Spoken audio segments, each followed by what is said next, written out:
بسم اللہ الرحمن الرحیم۔ الصلاۃ والسلام علیک یا رسول اللہ، الصلاۃ والسلام علیک یا حبیب اللہ، الصلاۃ والسلام علیک یا نبی اللہ وعلی آلک و اصحابک یا نور اللہ صلی اللہ تعالی علیہ وسلم۔ گزشتہ کل ہم نے مقدمہ پڑھا تھا اور مقدمے کے تحت ہم نے ترجمہ کیا تھا اور اس کے تحت حاشیے میں بہت ساری مفید باتوں کو پڑھنے کی سعادت حاصل کی تھی۔ آج ہم مراح الارواح کا الباب الاول فی الصحیح شروع کر رہے ہیں۔ تو ہم نے یہ طریقہ کار رکھا تھا کہ ہم پہلے عبارت پڑھ کے ترجمہ کریں گے اور پھر ترجمہ کرنے کے بعد اس کے تحت جو ہے پوری تفصیل ہم ذکر کریں گے، اور جو ہم تفصیل ذکر کریں گے وہ پورے حاشیے کی ہوگی۔ آپ چاہے حاشیہ دیکھ لیں یا پھر صرف اسی کو ہی دیکھے رہیں جو ہم تفصیل یاد کرتے ہیں ذکر۔ تو ہم سب سے پہلے ترجمہ اس لیے کرتے ہیں کہ بیچ میں ترجمے کے درمیان تشریح کرنا ترجمے میں خلط ملط پیدا کر دے گا، اس لیے سب سے پہلے عبارت جہاں تک پڑھیں گے اس کا ترجمہ کر کے پھر ہمیں دوبارہ سے وہیں پر ہمیں کرنا ہوگا۔ تو آئیے شروع کرتے ہیں۔ الباب الاول فی الصحیح۔ الصحیح هو الذي ليس في مقابلة الفاء والعين واللام حرف علة وتضعيف وهمزة، نحو الضرب فإن قيل لما اختص الفاء والعين واللام للوزن قلنا حتى يكون فيه من حروف الشفة والوسط والحلق شيء، فقلنا الضرب مصدر يتولد منه الأشياء التسعة، وهو أصل في الاشتقاق عند البصريين لأن مفهومه واحد ومفهوم الفعل متعدد لدلالته على الحدث والزمان، والواحد قبل المتعدد، وإن كان أصلا للأفعال يكون أصلا لمتعلقاتها أيضا، ولأنه اسم والاسم مستغن عن الفعل ويقال له مصدر لأن هذه الأشياء تصدر عنه۔ یہ اتنی عبارت ہوئی۔ اب یہاں پر دیکھیے ہم ترجمہ کرتے ہیں۔ پہلا باب صحیح کے بیان میں۔ الصحیح، صحیح کی تعریف فرما رہے ہیں۔ الصحیح هو الذي ليس في مقابلة الفاء والعين واللام حرف علة وتضعیف وحمزہ۔ صحیح وہ لفظ ہے جس کے فا، عین اور لام کلمے کے مقابلے میں کوئی حرف علت، تضعیف یعنی دو حرف ہم جنس کے اور حمزہ نہ ہو، جس میں کوئی حرف علت جس کے فا، عین، لام کلمے مقابلے میں کوئی حرف علت اور حرف تضعیف یعنی دو حرف ایک جنس کے اور حمزہ نہ ہو، جیسے الضرب مارنا۔ فإن قیل، اگر کہا جائے، لما اختص الفاء والعین واللام للوزن، یہ جو ہے فا اور عین اور لام کو اوزان کے لیے کیوں خاص کیا گیا؟ قلنا، ہم کہیں گے، حتی یکون فیہ من حروف الشفۃ والوسط والحلق شیء، تو ہم اس کے جواب میں کہیں گے تاکہ اس وزن میں حروف شفوی یعنی ہونٹ والے اور وسطی بیچ والے، والحلق شیء اور حلقی میں سے ہر ایک کا کچھ نہ کچھ حصہ شامل ہو جائے، تاکہ اس میں حروف شفت، حروف وسط اور حروف حلق میں سے کچھ نہ کچھ حصہ شامل ہو جائے۔ فقلنا، تو ہم نے کہا، الضرب مصدر يتولد منه الاشیاء التسع، تو ہم نے کہا کہ مصدر یہ الضرب یہ مصدر ہے، اس سے یتولد من الاشیاء التسعہ کہ اس سے جو ہے 9 چیزیں نکلتی ہیں۔ 9 چیزیں ہم نے پیچھے پڑھا ہے کہ ماضی، مضارع، امر و نہی، اسم فاعل، اسم مفعول، اسم مکان، اسم زمان، اسم اعلیٰ۔ تو یہ مصدر ضرب یا مصدر ہے، اس سے 9 چیزیں نکلتی ہیں۔ وَهُوَ أَصْلٌ فِي الاشتقاق عند البصريين، اور مصدر یہ اصل ہے مشتق اشتقاق میں بصریوں کے نزدیک، اور بصریوں کے نزدیک اشتقاق میں مصدر اصل ہے۔ لِأَنَّ مَفْهُومَهُ وَاحِدٌ وَمَفْهُومُ الْفِعْلِ مُتَعَدِّدٌ، اس لیے کہ مصدر کا جو مفہوم ہے اور معنی وہ ایک ہے، اور فعل کا مفہوم اور معنی متعدد چند ہے۔ لِدَلَالَةِ عَلَى الْحَدَثِ وَالزَّمَانِ، کیونکہ فعل کے حدث اور زمانے پر دلالت کرنے کے سبب۔ اور والواحد قبل المتعدد، اور واحد جو ہے متعدد سے پہلے ہوتا ہے۔ وَإِذَا كَانَ أَصْلًا لِلْأَفْعَالِ، اور جب مصدر افعال کے لیے اصل ہے، یکون اصلا لمتعلقات ایضا، تو مصدر فعل کے متعلقات کے لیے بھی اصل ہوگا۔ وَلِأَنَّهُ اسم والاسم مستغن عن الفعل، اور مصدر اصل اس وجہ سے بھی ہے کہ مصدر جو ہے اسم ہے، والاسم مستغن عن الفعل، اور اسم جو ہوتا ہے فعل سے بے نیاز ہوتا ہے۔ وَيُقَالُ لَهُ مصدر،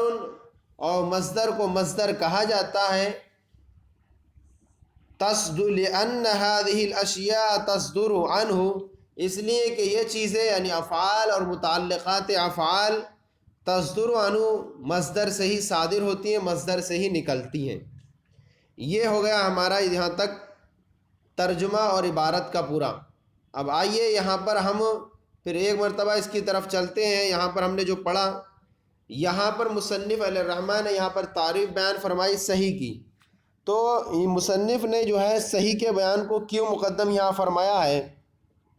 تو اب دیکھیے، ہم اس حاشیے کے تحت ہم پڑھیں گے کہ حاشیے جہاں جہاں لگایا وہاں پر ہم خاص مفید باتیں ہیں، ہم ترجمہ وہاں کا مفہومی طور پر ذکر کر دیں گے، آپ وہیں پر ذہن میں رکھیں کہ صحیح کو مصنف نے دوسرے تمام پر کیوں مقدم کیا۔ تو جواب یہ ہے کہ مقصود اصلی جو ہوتا ہے اوزان کے احوال سے بحث کی جائے، اور صحیح کے جو اوزان ہیں یہ تغیرات سے اکثر و بیشتر زیادہ تر سالم ہوتے ہیں، ان میں تغیر و تبدیلی کم آتی ہے، تو تغیر و تبدیلی کی وجہ سے یہ تقدیم کا تقاضا کرتے ہیں، اور دوسرے جو ہیں ان میں تغیر و تبدل کثرت سے ہوتا ہے۔ ایک چیز تو یہ ہوگا اس کے صحیح کو مقدم کرنے کی، دوسری یہ کہ دوسرے تمام کے لیے مقیس علیہ ہے، اور باقی جتنے ہیں وہ مقیس ہیں، اور آپ کو معلوم ہے کہ مقیس علیہ مقیس پر مقدم ہوتا ہے، اس لیے انہوں نے مصنف نے صحیح کے بیان کو مقدم فرمایا۔ صحیح کی تعریف بھی پڑھ لی آپ نے۔ صحیح کی تعریف جس کے فا، عین اور لام کلمے کے مقابلے میں حرف علت 2 حرف ایک جنس کے اور حمزہ نہ ہو، جیسے الضرب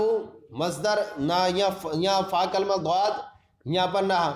کیا ہے فا کلمہ ہو گیا، اور را جو ہے عین کلمہ ہے، اور با یہ لام کلمہ، ان میں کوئی میں حرف علت بھی نہیں ہے، 2 حرف ایک جنس کے بھی نہیں ہے، اور حمزہ بھی نہیں ہے۔ اسی طرح دوسری مثال رجل، رجل میں بھی فا عین لام کلمے کے مقابلے میں کوئی نہ حرف علت ہے نہ حمزہ ہے، اور 2 حرف جنس کے بھی نہیں ہے۔ جعفر میں بھی یہاں کوئی بھی نہیں ہے۔ اب یہاں پر فرماتے ہیں کہ یہ جو ہے جتنے بھی صیغے ہیں، اتنے صیغے جو حروف تہجی ہیں، ان حروف تہجی میں سے مصنف نے خاص کر کے فا، عین اور لام کو یہ معیار اور وزن کے لیے کیوں خاص فرمایا؟ باقی دوسرے بھی تھے،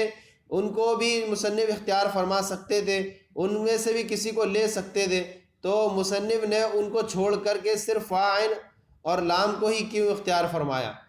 تو اس کا جو اصل ہے کہ مصنف نے اس لیے فرمایا کہ مقصود یہ تھا کہ وزن کرنے کے لیے شفوی ہونٹوں، شفوی یعنی ہونٹ، ہونٹوں سے نکلنے والے، اور وسطی جو ہے منہ کے درمیان سے نکلنے والے ہوتے ہیں، اور حلقی جو ہوتے ہیں حلق سے نکلنے والے، تو اس طرح سے مخرج کی 3 قسمیں ہیں، وسطی، حلقی اور شفوی، تو ان میں سے ہر ایک میں سے حروف میں سے ایک ایک حرف لے لیا تاکہ شفوی حروف میں سے فا ہو گیا، وسطی میں سے لام لے لیا، اور حروف حلقی میں سے عین کو چن لیا گیا، تاکہ ہر ایک مخرج کا ایک ایک حصہ شامل ہو جائے۔ اب یہ کہ پھر یہ کہ انہوں نے فرماتے ہیں قلنا فقلنا المصدر ضرب مصدر۔ اب یہاں پر اشتقاق میں ضرب جو ہے یہ مصدر ہے، اور مصدر اس کو کہتے ہیں جس سے 9 چیزیں یہاں پر نکلتی ہیں، فعل اور اس کے متعلقات وغیرہ۔ اب یہاں پھر فرماتے ہیں کہ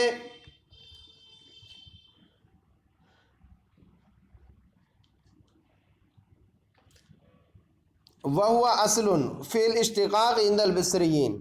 یہاں پر جو ہے اختلاف ہے اشتقاق میں کہ اصل جو ہے مصدر ہے کیا فعل ہے۔ اشتقاق میں مصدر اصل ہے یا فعل اصل ہے، یا اصل فعل ہے اور مصدر اس کی فرع ہے، یا مصدر اصل ہے فعل اس کی فرع ہے۔ تو یہاں جو مصنف فرماتے ہیں کہ اس میں اختلاف ہے۔ بصری حضرات اس بات کے قائل ہیں کہ اشتقاق میں مصدر اصل ہے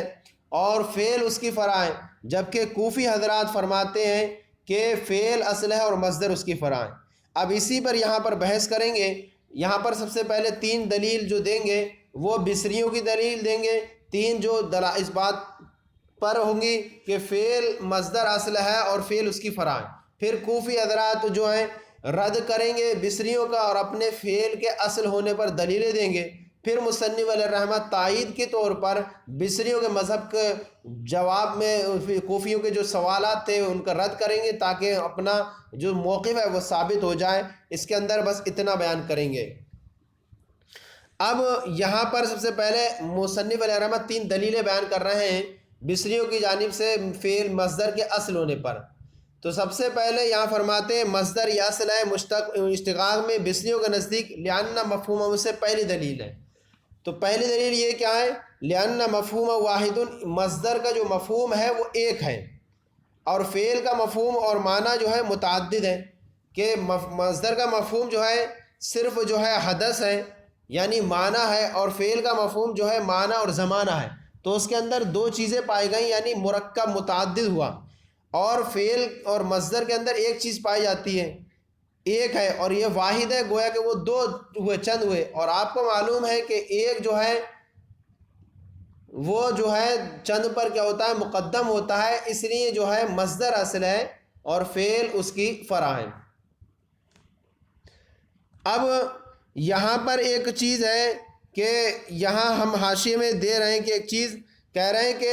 حالانکہ ہم دیکھتے ہیں کہ فعل کے اندر 3 چیزیں پائی جاتی ہیں، حدث، زمان، نسبت الی فاعل ما، تو مصنف نے نسبت الی فاعل ما کو کیوں ذکر نہیں کیا؟ تو مصنف نے نسبت الی فاعل ما کو اس لیے ذکر نہیں کیا یہاں پر کیونکہ اس کے اندر اختلاف پایا جاتا ہے۔ بعض لوگ یہ کہتے ہیں کہ نسبت الی فاعل ما یعنی معین، ایسی فاعل معین کی طرف ہو نسبت، وہ معتبر ہے فعل کی دلیل مدلول ہونے میں، اور بعض لوگ کہتے ہیں کہ کسی بھی فاعل کی طرف نسبت کی جائے وہ فعل کے مدلول ہونے میں معتبر ہے۔ تو اس میں جو ہے اختلاف ہو گیا، اس لیے مصنف علیہ الرحمٰ نے ایسی 2 چیزوں کو اختلاف بیان فرمایا جس کے اندر کوئی اختلاف نہیں ہے، اور وہ حدث اور زمان ہے۔ اور جب نسبت یہ مختلف ہے تو مصنف نے اس کو اس لیے ذکر نہیں فرمایا، اور اسی لیے مصنف نے اسناد نہیں فرمایا کہ مصدر کے اندر 2 چیزیں پائی جاتی ہیں، تاکہ ان لوگوں کا مذہب بھی اس میں شامل ہو جائے جو نسبت الی فاعل ما کو معتبر مانتے ہیں۔ تو اس لیے کہیں گے کہ یہاں مصنف نے ان متفق چیزوں کو بیان کیا جو عام طور پر سب کی یہاں پائی جاتی ہیں، کہ مصدر کا مفہوم ایک ہے اور فعل کا مفہوم جو ہے متعدد ہے، اور وہ کیا ہے؟ حدث اور زمان۔ اب یہ ایک دلیل ہو گئی اس کی بصریوں کی جو ہے مصدر کے اصل ہونے پر، کہ مصدر کا مفہوم جو ہے واحد ہے اور فعل کا مفہوم متعدد اور ہے، چند ہے، کیونکہ فعل کا مفہوم جو ہے حدث اور زمان ہے، اور مصدر کا مفہوم صرف جو ہے حدث ہے، اور واحد جو ہوتا ہے یہ متعدد سے پہلے ہوتا ہے، لہذا مصدر اصل ہوگا اور فعل جو ہوگا فرع ہوگا۔ اور جب کہہ رہے ہیں، جب یہاں ایک ہم نے کہہ دیا کہ یہ مصدر جو اصل ہے افعال کے لیے اشتقاق ہونے میں، تو اب مصدر فعل کے متعلقات، فعل اور اس کے جتنے متعلقات ان سب کے لیے بھی یہ اصل ہوگا۔ ایک دلیل ہو گئی بصریوں کے۔ اپنے مذہب کی تائید پر کہ مصدر اصل ہے، فعل فرع ہے۔ دوسری دلیل لِأَنَّهُ اسم والاسم مستغن عن الفعل، دوسری دلیل یہ ہے کہ اسم جو ہے یہ مصدر اسم ہے، اور اسم جو ہوتا ہے فعل سے بے نیاز ہوتا ہے، فعل کو اسم کی ضرورت پڑتی ہے اور اسم کو فعل کی ضرورت نہیں ہوتی۔ کیا مصدر اسم ہے اور اسم فعل سے بے نیاز ہوتا ہے، کیونکہ کلام جو ہے نا یہ دو اسموں سے مرکب ہو کر فائدہ دیتا ہے، یعنی اگر دو اسم ہیں تو ان سے کلام مرکب ہو جائے گا اور فائدہ مند ہوگا، لیکن فعل جو ہے یہ فعل فائدہ دینے میں اسم کا محتاج ہوتا ہے، دو فعل بغیر اسم کے فائدہ نہیں دے سکتے۔ اور پھر آپ کو جب معلوم ہے جب کہ گویا کہ یہ فعل اپنا اسم کا محتاج ہوا اور اسم مصدر جو ہے محتاج الیہ بنا، اور تو محتاج الیہ اصل ہوتا ہے اور محتاج فرع ہوتا ہے، تو گویا کہ فعل جو ہے یہ محتاج ہوا اور مصدر جو ہے محتاج الیہ، لہذا مصدر جو ہے اصل ہے اور فعل اس کی فرع ہے۔ یہ دوسری انہوں نے دلیل دی بصریوں کے مذہب کے اس بات پر کہ مصدر اصل ہے اور فعل اس کی فرع ہے۔ تیسری دلیل یہ ہے وَيُقَالُ لَهُ مصدر، اور تیسری دلیل یہ ہے مصدر کے اصل ہونے پر ان کی کہ مصدر کو مصدر اس لیے بھی کہا جاتا ہے لِأَنَّهُ هَذِهِ الْأَشْيَاءُ تَصْدُرُ عَنْهُ، اس لیے کہ جتنی یہ چیزیں ہیں پیچھے یہ ساری چیزیں وغیرہ اسی سے مشتق ہوتی ہیں، ماضی مضارع امر ماضی مضارع وغیرہ یہ ساری چیزیں جو ہیں اسی سے مشتق ہوتی ہیں، گویا کہ اسی سے نکلتی ہیں، اور اسی سے نکلتی ہیں تو گویا کہ یہ کیا ہوا، صادر ہونے کی جگہ ہوا، اور جو صادر ہونے کی جگہ ہوگا وہ مرکز اور اصل ہوگا اور باقی چیزیں اس کی فرع ہوں گی، تو گویا کہ اس اعتبار سے مصدر اصل ہے اور فعل اس کی فرع ہے۔ اب پھر سے ایک بار ذہن میں نظر کر لیں کہ بصریوں کے نزدیک جو ہے مصدر اصل ہے، فعل اس کی فرع ہے، اور مصنف علیہ الرحمہ نے بصریوں کی 3 دلیلیں دیں مصدر کے اصل ہونے پر۔ پہلی یہ کہ جو ہے مصدر کا معنی مفہوم ایک ہے اور فعل کا مفہوم معنی متعدد ہے، اس لیے کہ اس کے اندر حدث اور زمان ہے، اور واحد جو ہوتا ہے ایک سے پہلے ہوتا ہے۔ جب مصدر اصل ہے فعال کے لیے تو ان کے متعلقات کے لیے بھی اصل ہوگا۔ دوسری دلیل یہ کہ اس مصدر اسم ہے اور اسم فعل سے بے نیاز ہوتا ہے، اور جو چیز بے نیاز ہو وہ محتاج الیہ ہوتی ہے، اور جو کسی کا محتاج ہو تو وہ اصل نہیں ہوتا، لہذا مصدر اصل ہے محتاج الیہ ہونے کی وجہ سے، اور فعل فرع ہے محتاج ہونے کی وجہ سے۔ اور تیسری دلیل یہ کہ مصدر کو مصدر اس لیے بھی کہا جاتا ہے کیونکہ یہ صادر ہونے کی جگہ ہے، اور جس سے صادر ہو چیزیں وہ کیا ہوتی ہے، مرکز اور اہم ہوتی ہے، اور باقی چیزیں اس کی فرع بنتی ہیں۔ اس اعتبار سے کیا ہے، مصدر اصل ہے اور فعل اس کی فرع ہے۔ اس لِأَنَّ هَذِهِ الْأَشْيَاءُ تَصْدُرُ عَنْهُ، اس لیے کہ یہ چیزیں اسی سے صادر ہوتی ہیں۔ اب یہاں تک ہو گیا ان کا۔ اب یہاں سے مصنف پھر جو ہے بیان فرما رہے ہیں، اب پھر ترجمہ دیکھ لیں ہم، اس کے بعد پھر ہم بحث کریں گے اس کے تعلق سے۔ اب یہاں پر اشتقاق جو آیا، اشتقاق کی تعریف بیان کریں گے، اشتقاق کی کتنی قسمیں ہیں، اور پھر مصنف علیہ الرحمہ کوفیوں کی دلیلیں پیش کریں گے فعل کے اصل ہونے پر، پھر بصریوں کی دلیلیں تائید میں پیش کریں گے۔ فرماتے ہیں والاشتقاق وهو ان تجد بين اللفظين تناسبا في اللفظ والمعنى وهو على 3 انواع: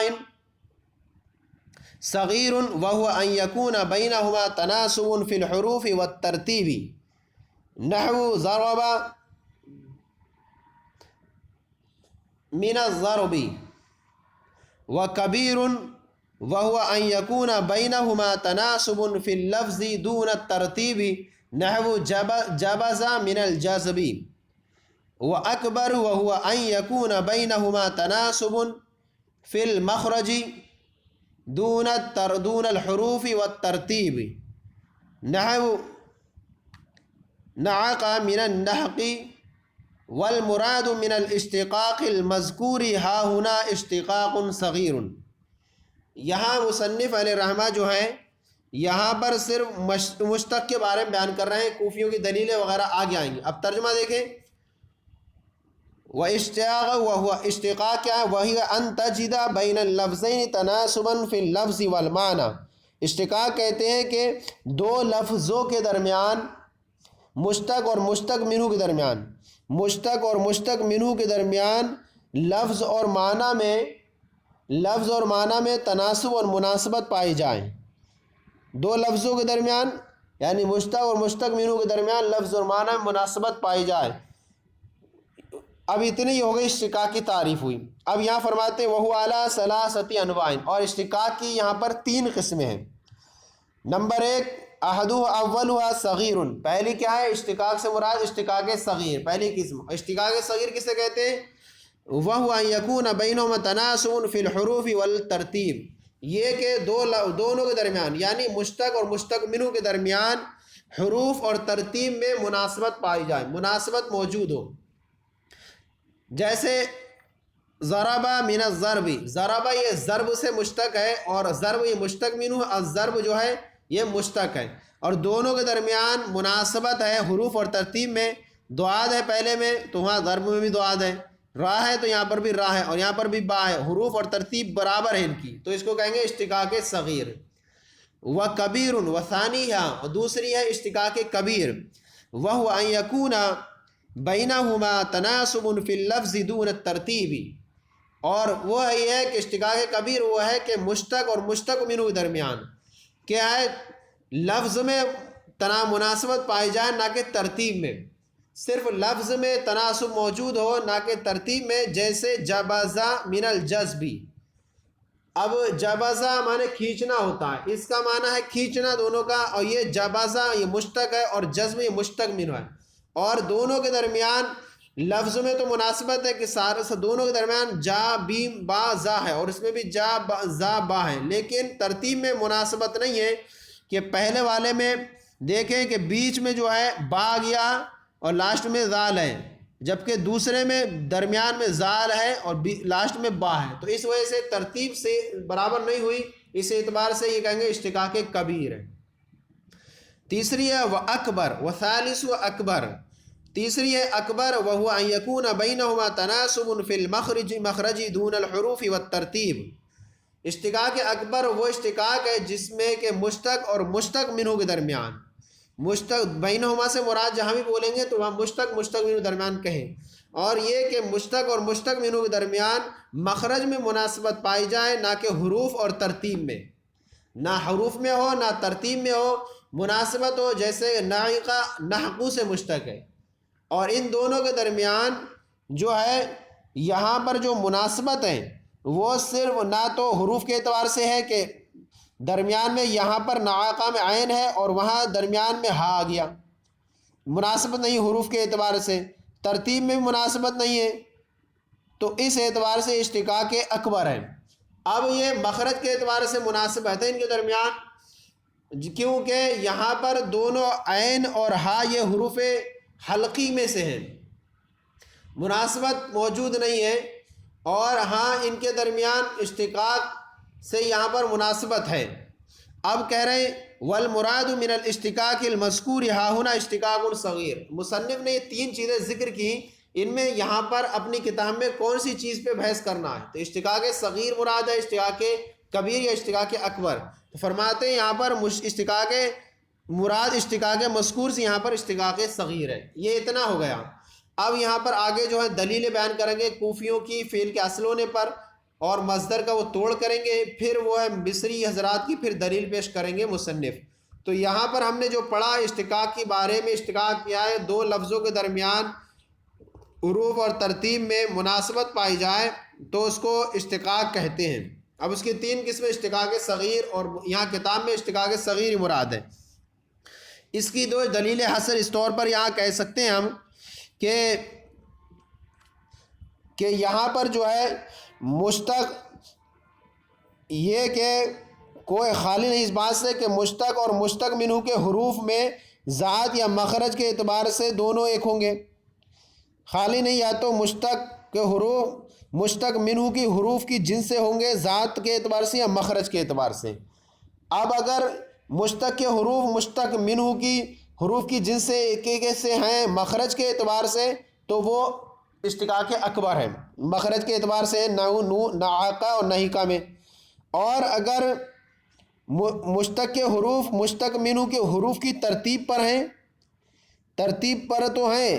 یا ترتیب کے خلاف ہوں گے، اگر مشتق کے حروف مشتق منہ کی ترتیب پر ہیں تو کیا ہوگا؟ اشتقاق صغیر ہوگا۔ جس طرح مشتق منو کے حروف ہیں ایسی مشتق کے حروف ہیں، ترتیب بھی ہے، تو اشتقاق صغیر۔ اور اگر مشتق کے حروف مشتق منو کے حروف کی ترتیب پر نہ ہو بلکہ مخالف ہو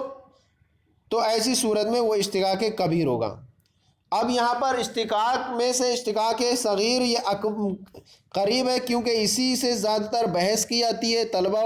اور سننا اور سنانا اور ساری چیزوں کا موقف اسی پر ہوتا ہے، اس لیے مصنف علیہ الرحمٰ نے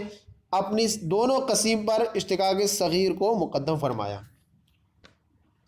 اب یہ اتنی ہو گئی۔ اب یہاں جو آپ نے یہ کہا تھا کہ اشتقاق اکبر، دیکھیں اشتقاق اکبر میں جو ہوتا ہے اشتقاق صغیر جو ہوتا ہے یہ آسانی سے انسان سمجھ لیتا ہے، اس لیے اس میں ضرورت نہیں پڑتی کسی چیز کی۔ اور اول جو ہے ناقہ، یہ جو ہے کوے کی آواز کو کہتے ہیں، اور دوسرا جو ہے ناحقہ، یہ گدھے کی آواز کو کہتے ہیں، اور ان دونوں درمیان معنی مناسبت ہے، اور مناسبت مخرج کے اعتبار سے ہے، کیونکہ عین اور ہا یہ دونوں حلقی سے ہیں۔ اب ان کے درمیان وجہ حسر دیکھ لیں تینوں کے درمیان، کہ اگر موافقت حروف میں معتبر ہو، ترتیب بھی پائی جائے تو وہ صغیر ہے، حروف اور ترتیب دونوں میں موافقت پائی جائے تو وہ صغیر ہے، اور اس کا نام صغیر اس لیے رکھتے ہیں کیونکہ یہ تھوڑی سی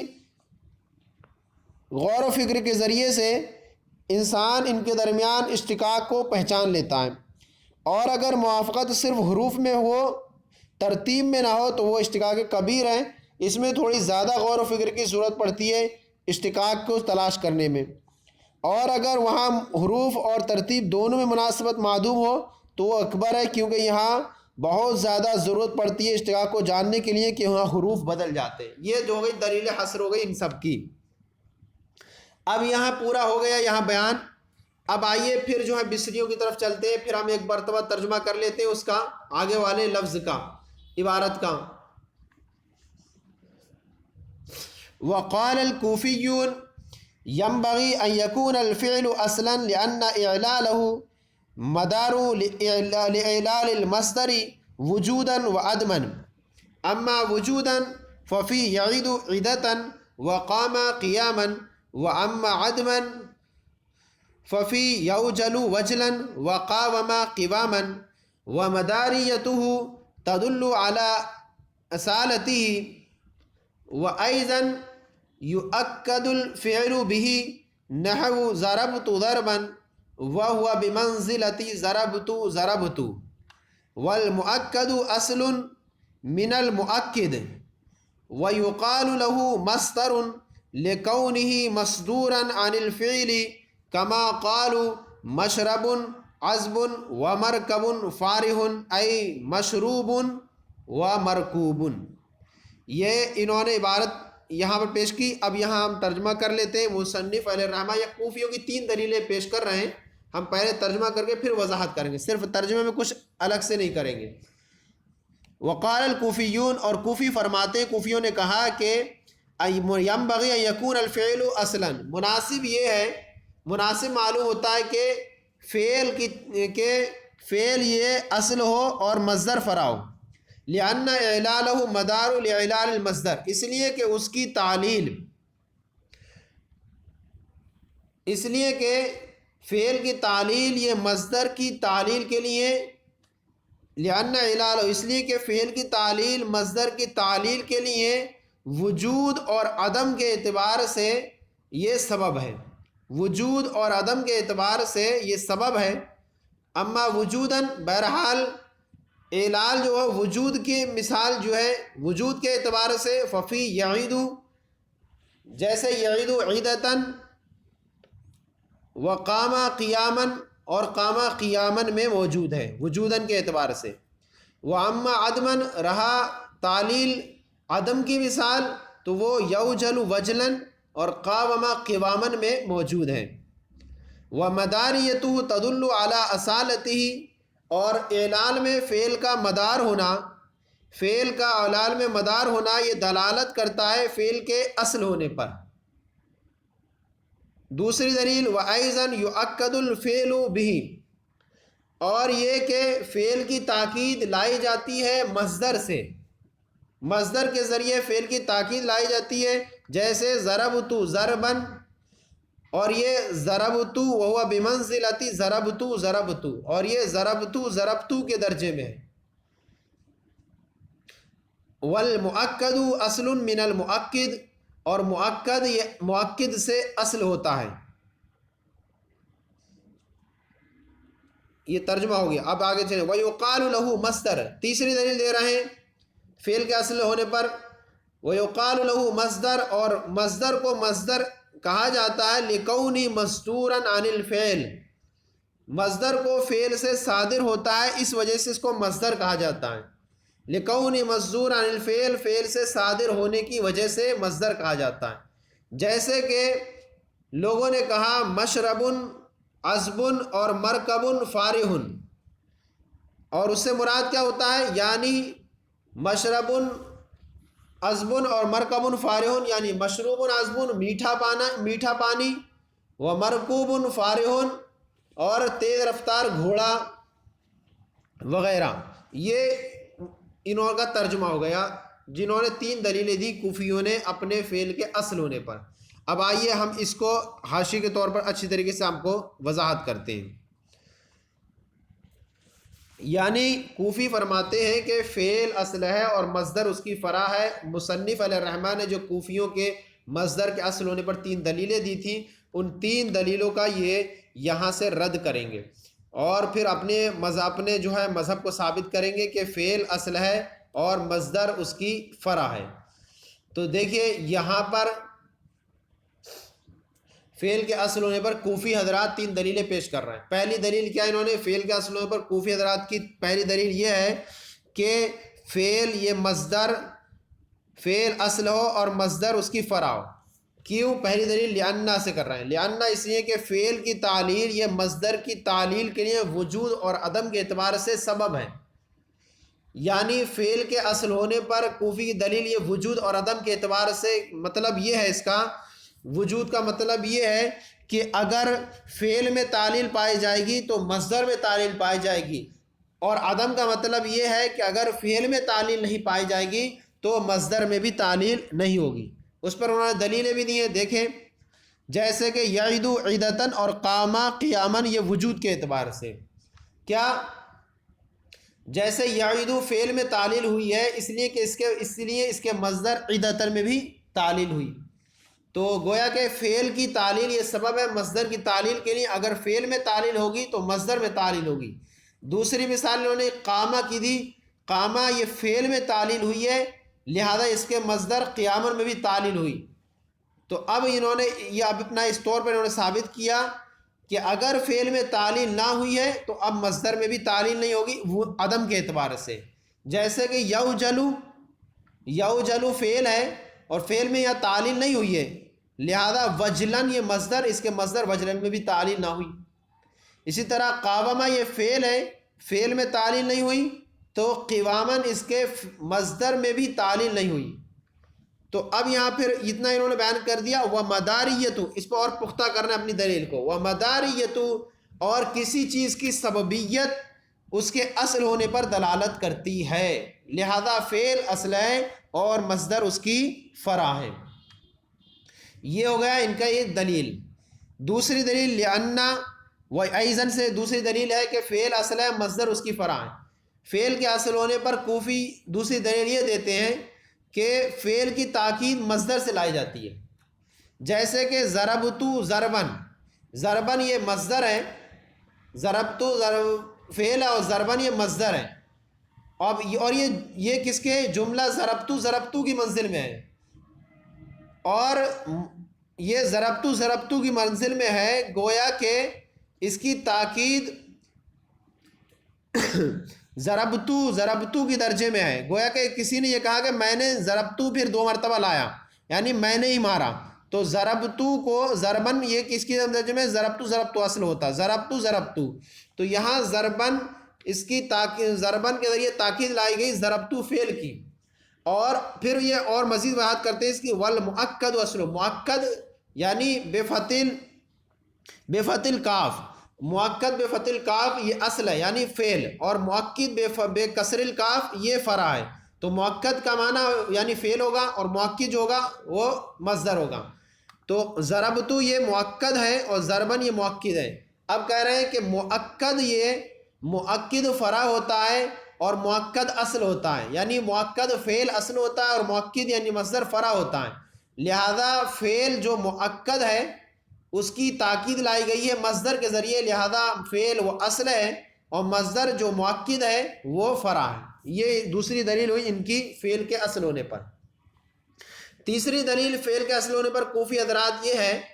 کہ انہوں نے جو مصنف نے فرمایا، بصریوں نے کہا مصدر کو مصدر اس لیے کہا جاتا ہے کہ اس سے جو ہے یہ اشیاء وغیرہ یہ ساری چیزیں صادر ہوتی ہیں، فعل اور متعلقات فعل۔ تو انہوں نے یہ کہا کہ آپ کا یہ کہنا کہ مصدر اصل ہے، اس سے دوسری چیزیں صادر ہوتی ہیں، یہ ایسا نہیں ہے، بلکہ یہاں مصدر میں جو ہے مصدر میں مصدر میم جو ہے میم مصدری ہے اور مصدر مزدور کے معنی میں ہے، مصدر مزدور کے معنی میں ہے،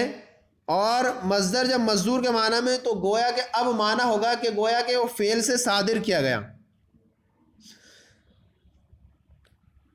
فعل سے صادر ہوا، اور جب فعل سے صادر ہوا تو گویا کہ اب یہ فعل سے صادر ہوا، اب فعل سے صادر ہونے والی چیز اصل نہیں ہوگی، گویا کہ اصل ہوگا فعل، گویا کہ فعل سے ہی صادر ہوا اور یہ اس کے تابع بنے گا، اور فعل جو ہے مطبوع بنے گا، اور مطلوب جو ہوتا ہے یہ اصل ہوتا ہے، اور فعل اور مصدر جو ہوگا وہ فرع ہوگا۔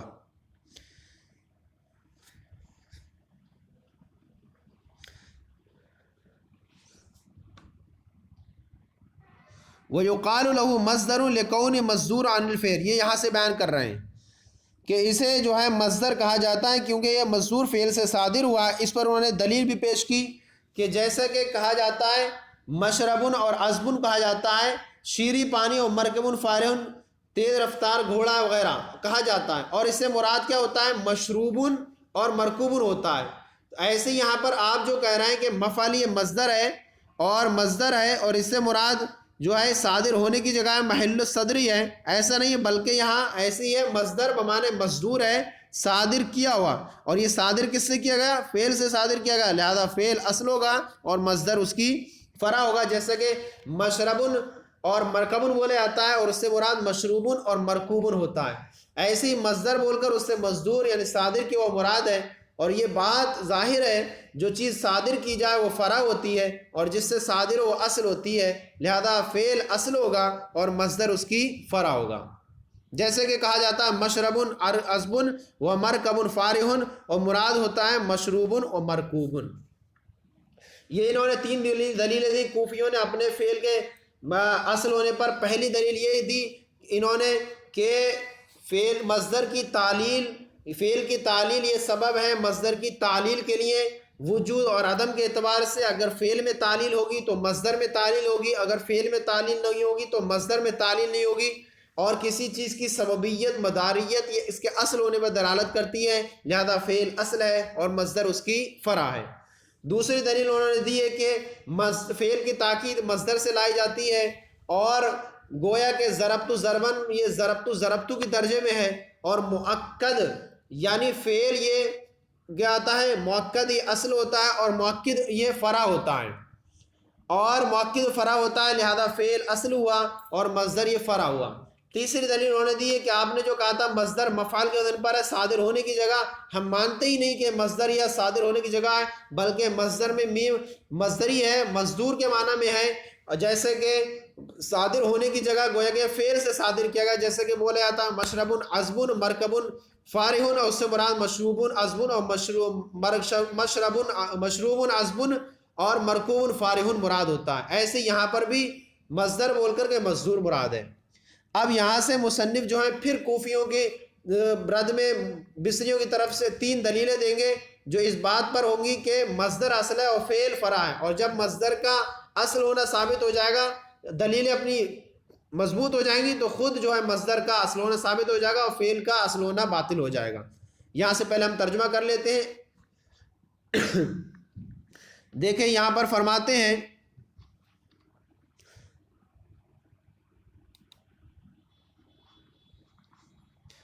قلنا فی جوابہم اعلال المصدر للمشاکلۃ لا للمداریۃ کحذف الفعواو فی تعید والحمزۃ فی تکرم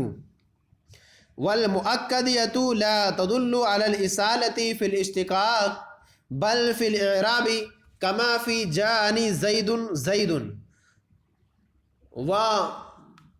وقولهم مشرب عذب ومرکب فارح من باب جرى النہر وسال المیزاب۔ اب مصنف یہ قلنا میں مصنف کیسے پتہ چلے گا کہ مصنف ان کے ساتھ ہے؟ کیونکہ جمع کا صیغہ انہوں نے فرمایا کہ گویا کہ مصنف بصریوں کے جو ہیں تائید میں اور بصریوں کی طرف سے ہیں۔ قلنا فی جوابہم، ہم بصری کوفیوں کے جواب میں کہتے ہیں اعلال المصدر للمشاکلۃ، مصدر کا اعلال مداریت، مصدر کا اعلال للمشاکلۃ مشاکلت کی وجہ سے ہے، لا للمداریت نہ کہ مداریت اور سببیت کی وجہ سے۔ کحذف الواو فی تعید، جیسے کہ واو کا حذف ہونا تعید میں، اور والحمزہ فی تکرم، اور حمزہ کا حذف ہونا تکرم میں۔ والمؤکدیۃ، یہ دوسری دلیل ہے ان کے رد پر، والمؤکدیۃ لا تدل علی الاصالۃ فی الاشتقاق، اور مؤکدیت یہ اشتقاق میں اصل ہونے پر دلالت نہیں کرتا، بل فی الاعراب، بلکہ اعراب میں دلالت کرتا ہے، کما فی جانی زید و زید، جیسے کہ جانی زید و زید میں۔ وقولهم مشرب عذب ومرکب فارح، اور کوفیوں کی تیسری دلیل، کوفیوں کا قول مشرب عذب ومرکب فارح، یہ جرى النہر و سال المیزاب کے باب سے ہے، یعنی مجاز کے قبیل سے ہے۔ اب یہ اتنا ہو گیا، یہ جوائز ان کا جو ہوگا یہ ترجمہ ہو گیا۔ اب اس میں انہوں نے 3 دلیلیں رد پہ دی ہیں، ہم اس کی وضاحت کر دیتے ہیں۔ پہلے جو انہوں نے دلیل دی تھی کوفیوں نے کہ کیا ہے، فعل کی تعلیل یہ مصدر کی تعلیل کے لیے سببیت ہے، اور سببیت یہ اصل ہوتی ہے مداریت، اور لہذا فعل اصل ہے اور مصدر اس کی فرع ہے۔ تو اس کے جواب میں مصنف علیہ رحمہ یہاں فرماتے ہیں، سب سے پہلی دلیل دیتے ہیں مصنف فعل کے اصل ہونے، مصدر کے اصل ہونے پر، پھر دوسری طرف سے کہتے ہیں کہ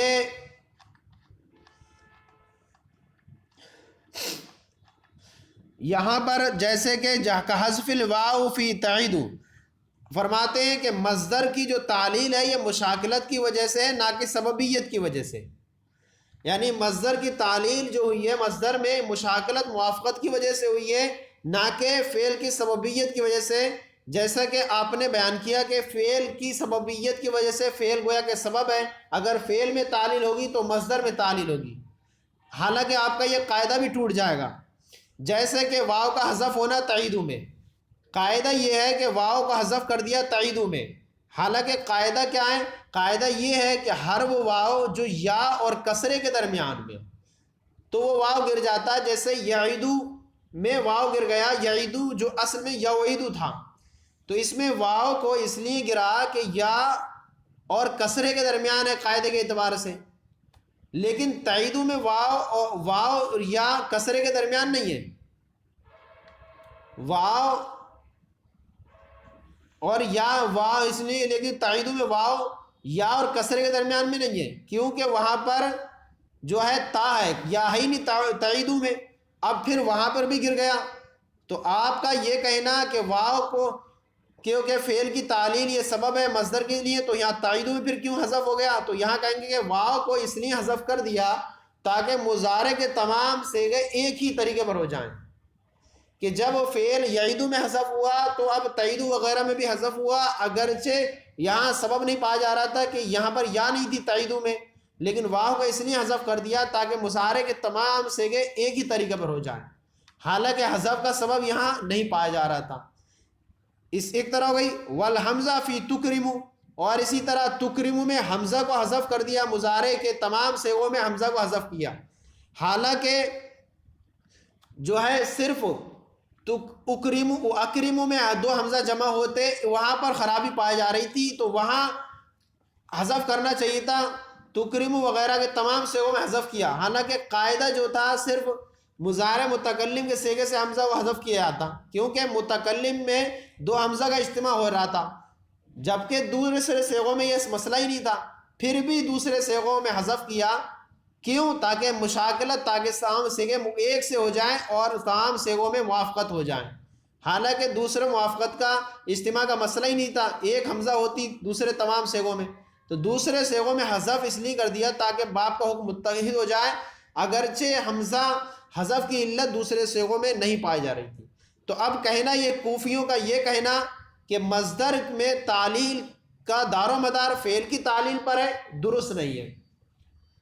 پھر آپ کا جو یہ کہنا، ہم اسی پر ایک توڑ پیش کرتے ہیں، کوفی حضرات یہ بات جب فعل میں تعلیل ہوتی ہے تو مصدر میں بھی تعلیل ہوتی ہے،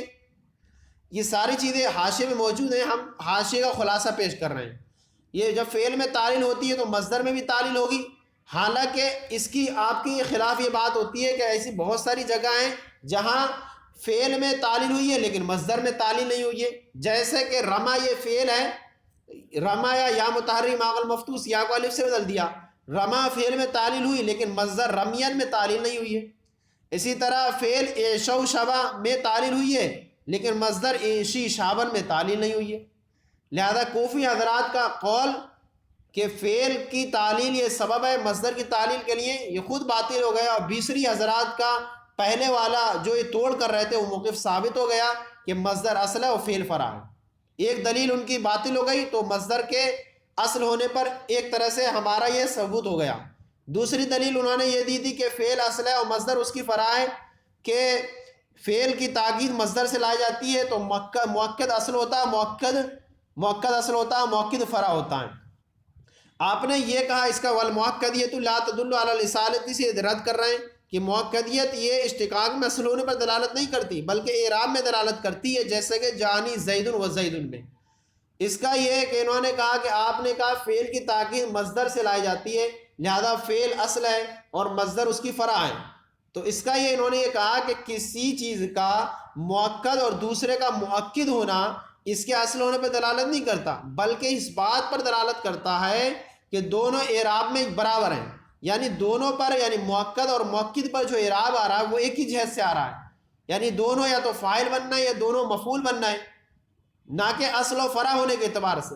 اور اگر مان بھی لیں آپ کی یہ بات کہ فعل کی تاکید مصدر سے لانے میں، لہذا مصدر مؤکد اصل ہوتا ہے اور مؤکد فرع ہوتا ہے، تو آپ اس میں کیا کہیں گے؟ جانی زید و زید میں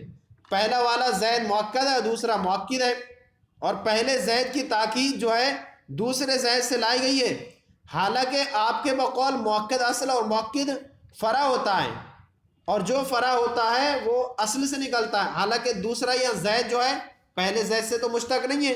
کیونکہ یہ تو جامد ہے اور جامد کسی سے مشتق نہیں ہوتا۔ تو آپ کا یہ کہنا کہ دوسرا پہلے کی تاکید ہے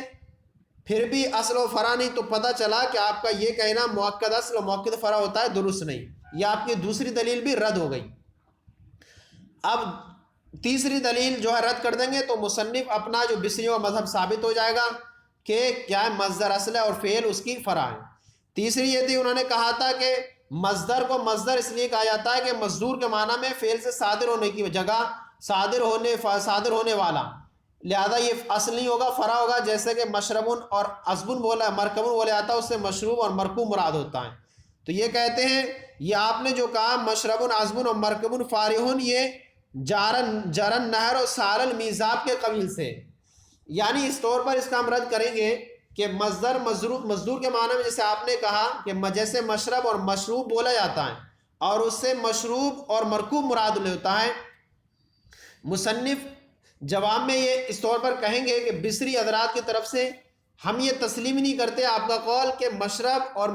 مرکب مشروب اور مرکوب کے معنی میں، بلکہ ہم کہیں گے کہ مشرب سے موضع الشربی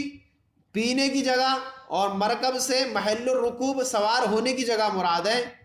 لیکن کیا ہے، پہلے والے میں